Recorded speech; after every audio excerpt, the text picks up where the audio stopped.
Let's get into our next story, which does not make me happy. Actually, makes me pretty furious. But I think it's worth knowing what Joe Biden's real priorities are. The United States of America is complicit in these atrocities.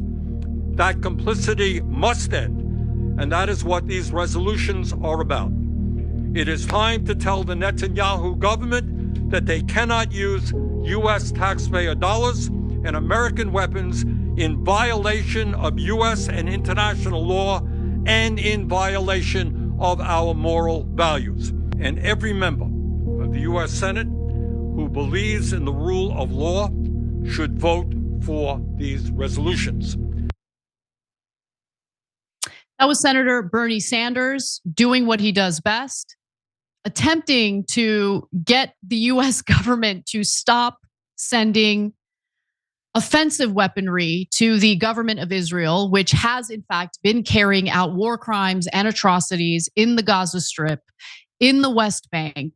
And now there are civilians getting killed in Lebanon as residential buildings are being bombed and destroyed in the capital of Beirut. Now, today, the Senate will vote on Bernie's resolutions to stop sending offensive weaponry to Israel. It could block about $20 billion worth of arms sales to Israel. And the measure, known as joint resolutions of disapproval, seek to stop 6 tranches of arms sales to Israel, including guided bombs and kits, tank shells, mortars, tactical vehicles, and F-15 aircraft and parts. So here's more from Bernie on why he's bringing these measures forward. The United States cannot provide weaponry to countries that violate internationally recognized human rights or block U.S. humanitarian aid. According to the United Nations, much of the international community and every humanitarian organization on the ground in Gaza, Israel is clearly in violation of these laws. According to very recent UN reports, quote, the situation unfolding in North Gaza is apocalyptic. The entire population in North Gaza is at imminent risk of dying from disease, famine, and violence, end of quote. But what makes it even more painful is that much of what is happening there has been done with U.S. weapons and with American taxpayer support. So these resolutions have the backing of other senators. I want to give them credit, including Peter Welch, Jeff Merkley, Brian Schatz, Elizabeth Warren, Tim Kaine, and Chris Van Hollen. They even have the backing of a pro-Israel lobby, J Street. It is a little more left-leaning, but nonetheless, they were very gung-ho in supporting Israel after October 7th. But now J Street to Biden administration, time to withhold some US weapons to Israel for continuing to block humanitarian assistance to Gaza. And I want to remind you all, the Biden administration gave Israel 30 days to comply with their demands, with our government's demands to allow humanitarian aid, 350 trucks a day into the Gaza Strip to help the starving civilian population there. They did not meet that standard after 30 days. And what did the Biden administration do? Continue supporting Israel and showing unwavering commitment to their efforts in just destroying the Gaza Strip. I have to get this off my chest because it drives me crazy. Whenever we're talking about the incoming Trump administration and Cenk makes the point about how he's going to let them annex the West Bank, they've been annexing the West Bank. It's happening under Biden's watch.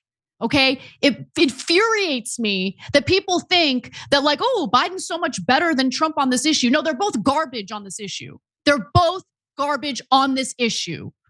Biden has stood there and allowed all of these atrocities to happen. And I want to make sure that people blame him for it because this has all happened under his watch. He's the president of the United States. And the reason why I'm particularly furious in regard to this story is because these resolutions were going to fail anyway. They were going to fail, John. Okay, there aren't enough senators who are going to approve this. And besides which, you think the House is going to approve it? The House isn't going to approve it. But the White House stepped in anyway and essentially put out a statement, not on White House letterhead, probably because of how embarrassing it is, making clear, no, we don't want the Senate passing this. Okay, we're firmly on Israel's side regardless of what they do. So anyway, I'll get to that statement in a minute, but I want you to jump in first, John. Yeah, I mean, I totally agree with your frustration about both Biden's past on this, as well as the needless jumping in to remind everyone of how little they care about what's actually happening there. Coupled with there was obviously the UN Security Council vote. The US vetoed the call for the ceasefire. It's just on and on and on and on. We're so many months into this, so much devastation. I mean, it was maybe one thing when people were warning about how bad it's going to get, but now we're months past. Yeah, no, it was that bad and worse. It's absolutely devastating. They don't care. They're not going to learn. I probably would place myself. I mean, I don't know. I'm only hearing what Cenk has said from you. I have not heard him talk about that. I'd probably place myself somewhere between you two. I agree with you that Biden. They're annexing it right now. They're literally doing it right now. There's definitely there's theoretically a speed component to it. Like I think there's garbage is a wide term. I think there are different severities of garbage theoretically, because Biden hypothetically could not be trash.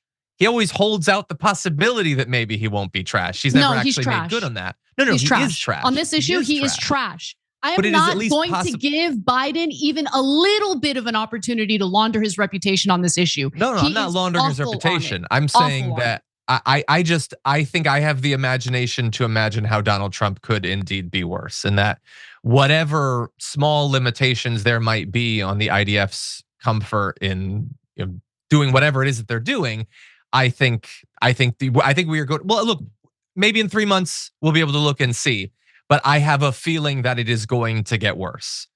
There's not much of Gaza left for it to get worse on. No, there isn't much of Gaza left. But so let me ask you something, because I am curious. You say you'd be in between me and Cenk on this, right? Okay, fine.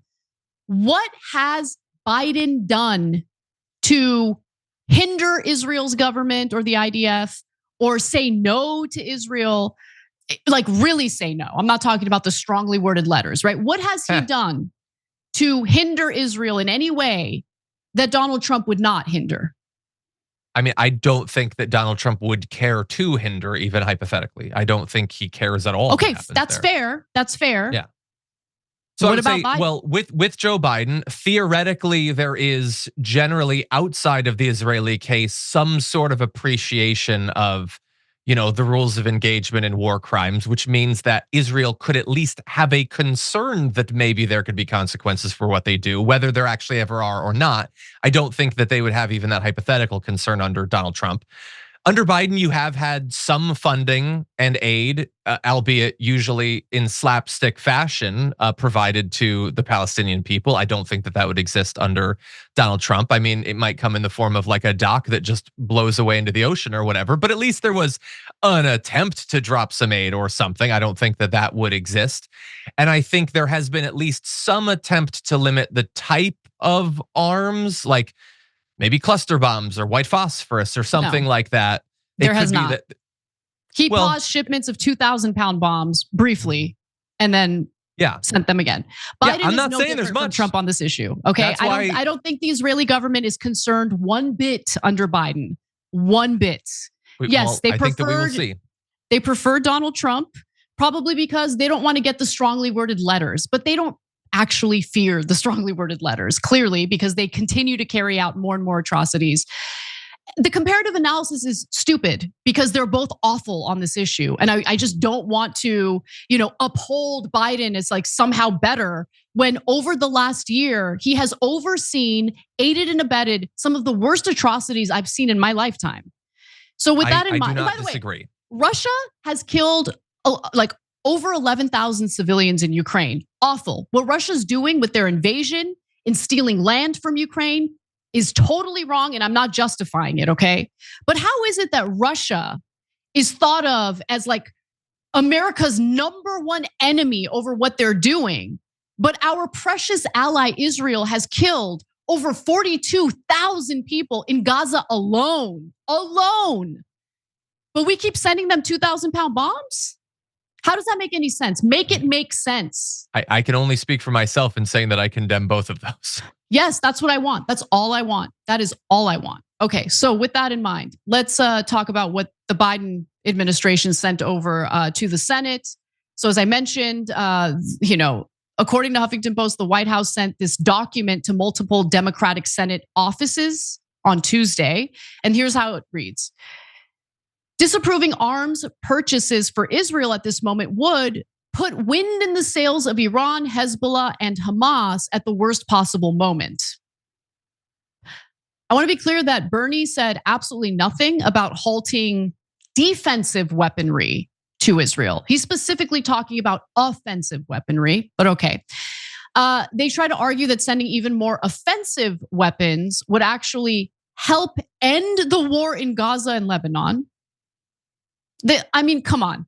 They write, now is the time to focus pressure on Hamas to release the hostages. Are the hostages even alive at this point? Are they going to continue pretending like they give a damn about the hostages? They don't care about the hostages. Israel's government doesn't care about the hostages. The US government doesn't care about the hostages. If you cared about the hostages, you wouldn't be supplying the bombs that have obliterated the Gaza Strip and very likely killed some of those hostages. Okay, but let me continue. And stop the war, cutting off arms from Israel would put this goal even further out of reach and prolong the war. The document also repeats the talking point that Hamas can stop the war tomorrow by simply releasing the hostages. Now, in Lebanon, the document adds, a prospective truce is only possible because of the military pressure Hezbollah is under. These resolutions are particularly untimely and counterproductive as we are working to secure a ceasefire in Lebanon, it reads, saying a vote against American weapons for Israel would jeopardize those talks. Yeah, I think what they're more concerned about is jeopardizing what's in the best interests of the weapons manufacturers who are also bribing the hell out of our politicians and, egging them on to aid and abet a war on, honestly, at this point, civilians. Okay, I'm not buying this is a war against Hamas, especially when you hear some of the comments from members of the Israeli government in regard to Palestinian civilians, especially when you see the ratio of militants who have been killed to the number of civilians who have been killed. Bernie Sanders preemptively pushed back against the White House's arguments that the resolutions embolden terrorists in a Washington Post op-ed on Monday. He knew what was going to come from the Biden administration. He writes, you do not effectively combat terrorism by starving thousands of innocent children. You do not effectively combat terrorism by bombing schools and hospitals. You do not effectively combat terrorism by turning virtually the entire world against your country.